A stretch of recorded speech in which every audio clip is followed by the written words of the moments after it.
नमस्कार.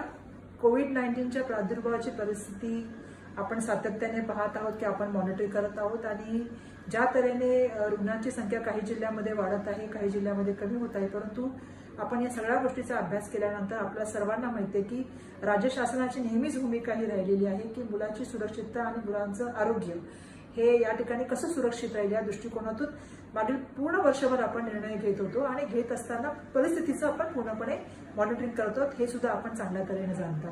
मला माहिती आहे की आपल्यामध्ये खूप मोठ्या प्रमाणामध्ये विद्यार्थी आणि पालकांमध्ये एक तणावाचं वातावरण आहे, कारण एका ठिकाणी आपण कोविड पॅन्डेमिक लढत आहात आणि दुसऱ्या ठिकाणी आपल्याला अभ्यासाचं आणि परीक्षेचं सुद्धा मोठ्या प्रमाणामध्ये एक टेन्शन आहे, एक तणाव आहे.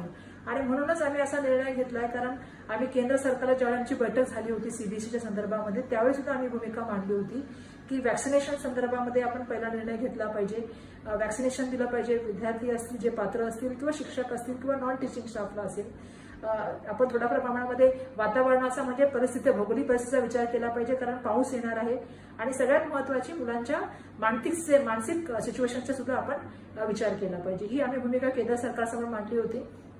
त्याचबरोबर माननीय मुख्यमंत्री महोदयांनी सुद्धा त्यांच्या फेसबुक लाईव्ह मध्ये सांगितलं होतं की केंद्रामध्ये राज्यामध्ये एक सूत्रता असली पाहिजे आणि युनिफॉर्मिटी असली पाहिजे आणि त्याप्रमाणे आम्ही राज्य शासनाचा आज निर्णय घेतो शालेय शिक्षण विभागाच्या माध्यमातून की 12वीची जी आपली राज्याच्या मंडळाची परीक्षा असते ती आम्ही रद्द करण्यासंदर्भामधला निर्णय घेत आहोत.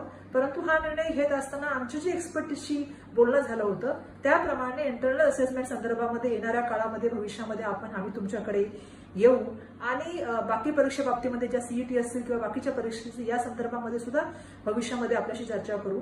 परंतु मला आज आपल्याला या ठिकाणी एवढंच सांगायचं आहे की आपली 12वीची राज्य मंडळाची जी परीक्षा असते ती रद्द करण्यासंदर्भातला निर्णय शालेय शिक्षण विभागाच्या माध्यमातून आणि राज्य सरकारने घेतलेला आहे. धन्यवाद.